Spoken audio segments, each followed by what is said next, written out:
राम मंदिर के लिए चंदे पर समाजवादी पार्टी बटी हुई दिखाई दे रही, क्योंकि अपर्णा यादव ने राम मंदिर के लिए 11 लाख रुपए का चंदा दिया है। अखिलेश यादव ने चंदा जीबी वाला बयान दिया था और उसके बाद यह दान दिया गया है अपर्णा यादव की तरफ से, जो ये दर्शाता है कि गड़बड़ कुछ न कुछ भीतर है। अखिलेश यादव ने लोकसभा में चंदा जीवी कहा था, वो भी तब जब प्रधानमंत्री नरेंद्र मोदी ने कुछ लोगों को आंदोलन जीवी कहा था, जो हर एक आंदोलन में पहुंच जाते, चाहे वो सीए का प्रोटेस्ट हो रहा तो वहां पर दिख जाते हैं, दूसरा कोई प्रोटेस्ट हो रहा हो तो वहां पर पहुंच जाते हैं। तो उन लोगों को प्रधानमंत्री मोदी ने आंदोलन जीवी कहा, तो इधर अखिलेश यादव ने चंदा जीवी कहा, क्योंकि चंदा लिया जा रहा है राम मंदिर के लिए। लोगों से ये अपील की जा रही है कि वो अपना सहयोग देना चाहे तो दे सकते हैं, ये लोगों पर निर्भर करता है कि वो चाहे तो दें चाहे तो ना दें। और इस बीच में अपर्णा यादव ने राम मंदिर के लिए 11 लाख रुपए का चंदा दिया है, जो कि भाभी हैं। अब उन्होंने खुद चंदा दिया है, तो ऐसे में बटी हुई समाजवादी पार्टी नजर आ रही है। और क्या ये अखिलेश यादव का बयान अपर्णा यादव को पसंद नहीं आया, सही नहीं लगा, तो उन्होंने ये दान दिया है।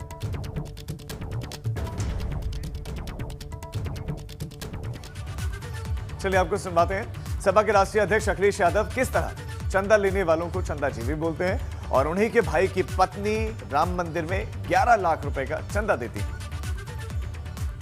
कि आंदोलन जीवी हैं, मैं उनको क्या कहूं, मैं उन लोगों को क्या कहूं जो लगातार चंदा लेने निकल जाते हैं? क्या वो चंदा जीवी संगठन के लोग नहीं हैं?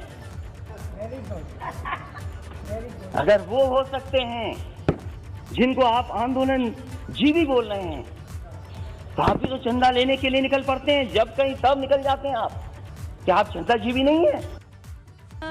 देखिए, राम हमारे इष्ट हैं, भारत का चरित्र है राम, और मुझे लगता है कि मैंने अपनी स्वेच्छा से सभी से ये अनुग्रह किया कि राम मंदिर जो बन रहा है, राष्ट्र का एक मंदिर बन रहा है। इतने समय से संघर्ष कर रहे थे, पीढ़ियां निकल गई राम मंदिर के नारे लगाते कि कब बनेगा। अब जब बन रहा है तो हर भारतीय की ये नैतिक जिम्मेदारी मैं मानती हूँ कि आगे आकर के उसके लिए जो भी कुछ अपना समर्पण कर सकते हैं वो करना चाहिए।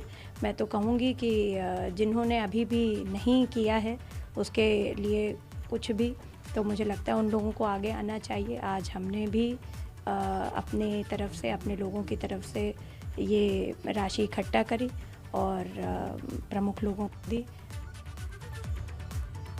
तो आपने दोनों के बयान सुने और एक राम धुन में लीन है कि इसी दिन का तो इंतजार किया जा रहा था।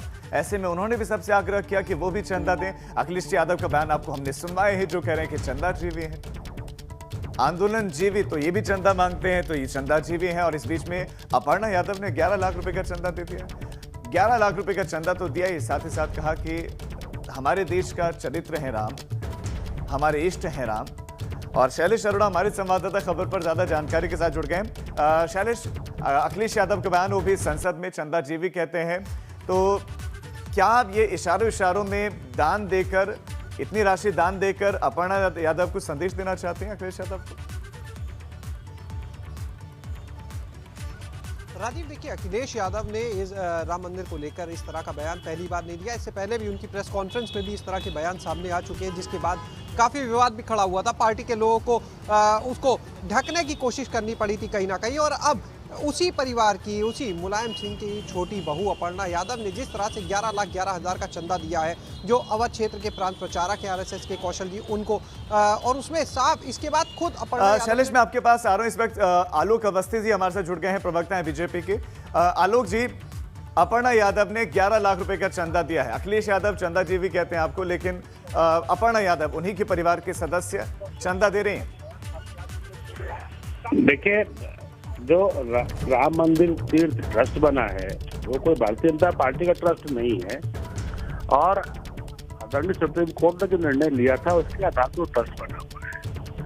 और उसमें कई लोगों ने, कई समाज के हर वर्ग ने जो है अपना योगदान दिया है, क्योंकि भगवान श्री राम का मंदिर इस देश के के हर जन के हर जीवन के अंदर से जो है ये आवाज निकलने की भगवान श्री राम का भव्य मंदिर ठीक बने। है। आप कह रहे हैं कि आपकी लेकिन पार्टी बाबर के लिए जी नहीं जो है, कि आपकी पार्टी में बाबर चंदा जी ले रहे हैं, तो की फिर अखिलेश यादव पार्टी ऐसा क्यों कह रहे हैं कि आप चंदा जीवी हैं?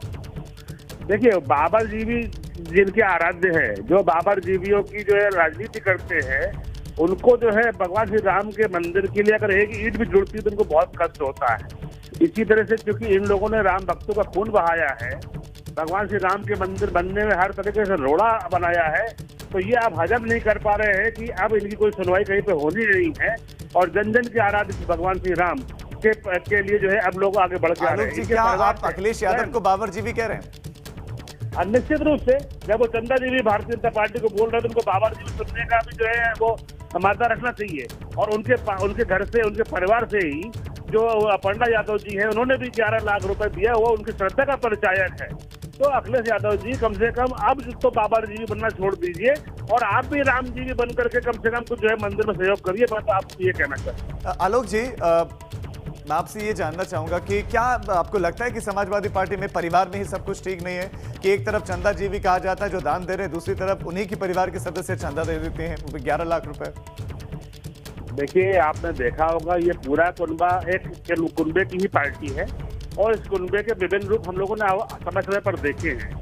चाहे इसके पहले शिवपाल जी से अखिलेश जी का झगड़ा रहा हो, चाहे अपनी खुद की जो उनकी बहू है छोटी, जो उनकी उससे उनके विचार कई बार उन्होंने खुल करके सहमति व्यक्त करी है। जब वो मुख्यमंत्री थे तब भी व्यक्त करी थी और आज भी वो खुल के व्यक्त करती है। हर व्यक्ति की अपनी अभिव्यक्ति आ जाती है। परिवार से ही अब आज उनके विरोध की खबर उठ रही है। इसका मतलब अखिलेश यादव जी के परिवार में सब कुछ ठीक नहीं है। ये उनका निजी मामला है, जो राजनीतिक टिप्पणी नहीं करूंगा, लेकिन मेरा फिर उनसे अनुरोध है, अखिलेश जी भूल जाइए बाबर को, फिर से आ जाइए राम के चरणों में। और जैसे अपर्णा यादव जी ने चंदा दे करके भगवान श्री राम के भव्य मंदिर बनाने के लिए अपनी आहुति दी है, आप भी कुछ आहुति दे दीजिए, आप सारे पाप धुल जाएंगे। जी, आलोक अवस्थी जी, बहुत शुक्रिया आपका एबीपी गंगा के साथ जुड़ने के लिए। आलोक अवस्थी, प्रवक्ता बीजेपी, कह रहे हैं कि चंदा जीवी कहना तो गलत है ही, अगर चंदा जीवी कहते हैं तो फिर सुनने की क्षमता उनको रखनी चाहिए। वो बाबर जी भी हैं, अयोध्या के राम मंदिर के लिए प्रदर्शन करने वालों को मारा गया था, मौत के घाट उतारा गया था, ये सारी बातें उन्होंने कही और परिवार में सब कुछ ठीक नहीं है, ये भी बात उन्होंने कही है। शैलेश हमारे साथ जुड़े हुए। तो शैलेश, अपर्णा यादव का ये स्टेप क्या एक मैसेज है? बिल्कुल निश्चित रूप से राजीव, जैसा अभी आलोक अवस्थी भी कह रहे हैं, देखिए इससे पहले भी अपर्णा यादव का एक सॉफ्ट कॉर्नर कहीं ना कहीं मोदी सरकार की तरफ देखा गया है। कई बार अपर्णा यादव के इस तरह के काम होते हैं या इस तरह के बयान होते हैं जो लगता है कहीं ना कहीं कि सरकार की तारीफ की तरफ वो इशारा करते हैं। अगर हम देखें इस वाले ट्वीट को, अपर्णा यादव ने देखिए दान दिया, मंदिर के लिए सहायता राशि दी और उसके बाद जो ट्वीट किया अपर्णा यादव ने, उसमें अगर आप देखें तो उसमें प्रधानमंत्री नरेंद्र मोदी को भी टैग किया गया है। वो ट्वीट मोहन भागवत जी आरएसएस के प्रमुख है, उनको तो टैग किया गया, लेकिन साथ ही आप उसमें देखें प्रधानमंत्री को भी वो ट्वीट टैग किया गया है।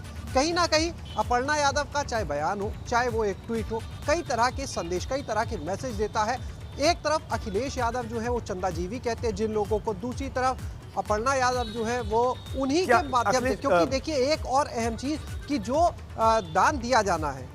शैलेश, बहुत कम शब्दों में मैं चाहता हूँ संक्षेप में आप बताएं, क्या सब सही नहीं चल रहा है इनके बीच में, परिवार में? बिल्कुल निश्चित रूप से ये मान सकते हैं कि कहीं ना कहीं जो विचारधारा है दोनों की वो अलग दिशा में दिख रही है और कहीं ना कहीं अभी भी कुछ है ऐसा परिवार में जो आगे आने वाले, ये भी चर्चा है कि चुनाव में भी सामने आ सकता है। बहरहाल क्या होगा ये तो आने वाला वक्त बताएगा। लेकिन बहुत शुक्रिया शैलेश, दान और एक तमाम जानकारी के लिए। एक बड़ा ट्वीट भी किया है अपर्णा यादव ने और शुक्रिया भी अदा किया है और 11 लाख रुपए का चंदा दिया है राम मंदिर के लिए अपर्णा यादव ने। और अखिलेश यादव ने ही बयान दिया था कि ये चंदा जीवी है जो चंदा ले रहे हैं। आगे बढ़ते हैं। यूपी में ऑपरेशन क्लीन लगातार जारी है, पुलिस इस ऑपरेशन क्लीन को अंजाम दे रही है और इसी कड़ी में झांसी में पुलिस और बदमाशों के बीच में मुठभेड़ हुई। यहां एनकाउंटर हुआ, एक बदमाश पकड़ा गया, दूसरा हालांकि उसके साथ ही फरार हो गया। झांसी में इससे इतर मुजफ्फरनगर में भी मुठभेड़ हुई है पुलिस और बदमाशों के बीच में, यहां पर भी एक बदमाश पकड़ा गया। तो दो अलग अलग जगहों पर ये मुठभेड़ हुई है। झांसी में हुई, यहां पर बदमाश आपको स्ट्रेचर पर लेटा हुआ दिखाई देगा, अस्पताल पहुंच गया है और अब इसके बाद सीधा सलाखों के पीछे जाएगा। और मुजफ्फरनगर में भी बदमाश पकड़ा गया है, इसके पास से मोटरसाइकिल, तमंचा बरामद किया गया।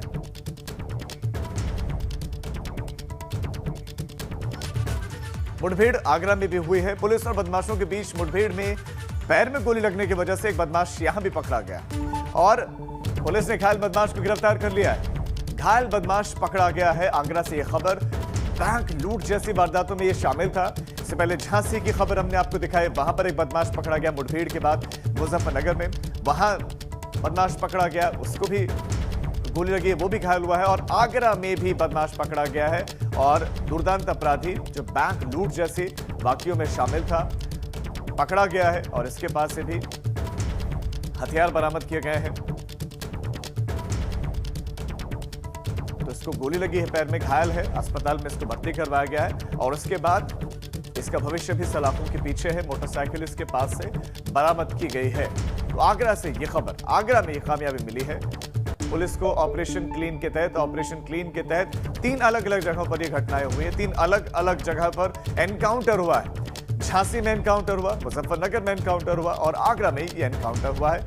ये बदमाश पकड़े गए हैं तीनों। देखिए तस्वीरें हम आपको दिखा रहे हैं। पुलिस और बदमाशों के बीच में एनकाउंटर में ये कामयाबी मिली है। तीनों ही जगहों से दुर्दांत अपराधी पकड़े गए हैं और अब इनके पकड़े जाने के बाद से इनके सहयोगियों तक पहुंचना पुलिस के लिए ज्यादा मुश्किल नहीं होगा, ज्यादा परेशानियां नहीं आएंगी, टेढ़ी खीर नहीं होगा। अब इनके जरिए इनके नेटवर्क और किन किन अपराधों में लिप्त रहे हैं, कहां किन किन घटनाओं को अंजाम दिया, वो सब इनसे उगलवाया जा सकता है। आगरा वासियों के लिए एक राहत भरी खबर है। खबर यह है कि आगरा में वेस्ट टू एनर्जी प्लांट लगने का रास्ता साफ हो गया है। प्रदेश सरकार ने सुप्रीम कोर्ट में याचिका दाखिल की थी और इस वक्त की बड़ी खबर आगरा वासियों के लिए एक राहत भरी खबर है। राहत भरी खबर, वेस्ट टू एनर्जी प्लांट लगने का रास्ता आगरा में साफ हो गया और सुप्रीम कोर्ट की हरी झंडी मिल गई। सुप्रीम कोर्ट ने हरी झंडी दे दी है और अब सही तरीके से कूड़े का निस्तारण हो सकेगा। सुप्रीम कोर्ट की हरी झंडी के बाद कूड़े का सही से निस्तारण हो पाएगा। कुबेरपुर में जल्द ही ये वेस्ट टू एनर्जी प्लांट लगेगा। तो जहां तहां कूड़ा दिखता है ताज नगरी में, वो अब एक जगह एकत्रित होकर उसका निस्तारण हो सकेगा। ग्रेटर नोएडा की खबर, विवादित ट्रैफिक इंस्पेक्टर का ऑडियो वीडियो फिर से वायरल हो गया है और ट्रैफिक इंस्पेक्टर पर कार्रवाई नहीं होती है। ट्रैफिक इंस्पेक्टर पर नहीं होती कोई भी कार्रवाई पुलिस कमिश्नर के आदेश का। ये ट्रैफिक इंस्पेक्टर पलीता लगा रहा है, ऑटो चालक को गालियां दे रहा है, गंदी गंदी गालियां दे रहा है। वायरल वीडियो में इस रूप से अवैध वसूली ये कर रहा है, ऐसे आरोप हैं इस पर। दूसरे वीडियो में ट्रैफिक सिपाही गंभीर आरोप इस पर। ये ट्रैफिक इंस्पेक्टर, इसका वीडियो वायरल हो रहा है। ये ट्रैफिक इंस्पेक्टर जिस पर बेहद गंभीर आरोप, सवारियों के साथ, यात्रियों के साथ, लोगों के साथ गाली गलौज का, अभद्रता का, अवैध वसूली का आरोप लगा है इस इंस्पेक्टर पर। खाकी को, वर्दी को दागदार करने का काम करते हैं, आरोप ऐसा ही है। इस संदर्भ में ऑलरेडी एक जांच प्रचलित है और साथ ही में ये भी स्पष्ट करना चाहूँगी कि निर्देशानुसार ही इसमें ट्रैफिक अभियान चल रहा था, जिसमें ओवरलोडेड ट्रक्स, डंपर्स, इन सब के विरुद्ध कार्रवाई प्रचलित थी। तो उसके तहत वो कार्रवाई कर रहे थे और इसी संदर्भ में वो वीडियो ऑडियो वायरल हुआ है। तो जिसमें जांच है, अगर वो दोषी पाए जाते हैं उनके विरुद्ध नियमानुसार कार्रवाई अवश्य होगी। मैं कांस्टेबल 593 संजीव राणा। जब भी मेरी ड्यूटी टीआई राम रतन के क्षेत्र में लगती है तो टीआई द्वारा मुझे बहुत प्रताड़ित किया जाता है। उस कारण से मैं मानसिक तनाव में हूँ और सर मेरी ड्यूटी इनके क्षेत्र में से बार बार लगाने के कारण ये बार बार मुझसे पूछते हैं और फिर बाद में मुझे कुछ ना कुछ कमेंट करके जाते हैं। इसलिए मैं बहुत मानसिक तनाव में हूँ और मैं सभी अधिकारियों को ये बात सूचित करना चाहता हूँ। रविंद्र जैन हमारे संवाददाता खबर पर हमारे साथ जुड़ गए हैं। रविंद्र, लोग शिकायत कर चुके हैं, खुद सिपाही शिकायत कर चुके हैं, लेकिन ये जांच पूरी कब होगी? आखिर क्यों नहीं कार्रवाई होती इस इंस्पेक्टर पर? जी बताना चाहूंगा, ये जो विवादित ट्रैफिक इंस्पेक्टर इनको जो है आजकल कहा जाता है, क्योंकि लगातार साल भर से जो ट्रैफिक इंस्पेक्टर हैं राम रतन सिंह विवादों में बने हुए हैं और इनकी लगातार कभी ऑडियो कभी वीडियो इतनी वायरल होती हैं, उसके बावजूद भी जो आला अधिकारी हैं इनको जो है मतलब इन पर कार्रवाई करते हुए कहीं तक भी नजर नहीं आते। सिर्फ जांच के नाम पर जो है पल्ला झाड़ते हुए नजर आते हैं। इनकी एक ऑडियो अभी कुछ समय क्या रविंद्र बचाया जा रहा है? इंस्पेक्टर को क्या बचाया जा रहा है? जी जी कहा ये बड़ा सवाल है कि क्योंकि जिस तरह से इनकी वीडियो वायरल हो रहा है उसके बावजूद इन जो ट्रैफिक इंस्पेक्टर इनको पूरी तरीके से जो है आला अधिकारी बचाने का काम कर रहे हैं। एक ऑडियो में साफ साफ सुना जा सकता है कि किस तरह से जो बरगल एक गंदी गालियां देते हुए वो जो है सुना जा सकता है। उसके बावजूद भी इन पर कोई कार्रवाई नहीं होती है और उसके बाद ऑडियो वायरल होती है। ट्रांसपोर्टर इनके खिलाफ जो लामबंद हो जाते हैं, वो प्रोटेस्ट करते हैं, ट्वीट करते हैं, सोशल मीडिया पर डालते हैं, अपनी आवाज उठाते हैं। उसके बावजूद भी जो है इन पर कार्रवाई कहीं तक भी नजर नहीं दिखाई देती है। और बड़ा सवाल ये भी उठता है कि जिस तरह से जो ट्रैफिक इंस्पेक्टर हैं ये इनके पहले इनकी 0 पॉइंट पर जो मारपीट की वीडियो वायरल हुई थी, उसके बाद इनकी अवैध वसूली के लेकर जो लोगों ने लामबंद हुए, उन लोगों ने जो साफ यानी एक के बाद एक रविंद्र कई वाकये सामने आए लेकिन कार्रवाई नहीं हुई। बहुत शुक्रिया आपका तमाम जानकारी के लिए। लेकिन सवाल एबीपी गंगा पूछता रहेगा, उठाता रहेगा कि आखिर इस विवादित ट्रैफिक इंस्पेक्टर पर इतनी मेहरबानी क्यों, कार्रवाई कब होगी। और अब बात असली धान और नकली किसान की। यूपी के महाराजगंज में फर्जीवाड़े का एक बड़ा खुलासा हुआ है, जहां पर नकली किसान बनकर एमएसपी पर धान बेचकर सरकार को करोड़ों का चूना लगाया जा रहा था। मगर जब साइबर पुलिस ने तहकीकात की तो पूरा का पूरा खेल खुल गया। और फिर क्या हुआ है, रिपोर्ट देखिए।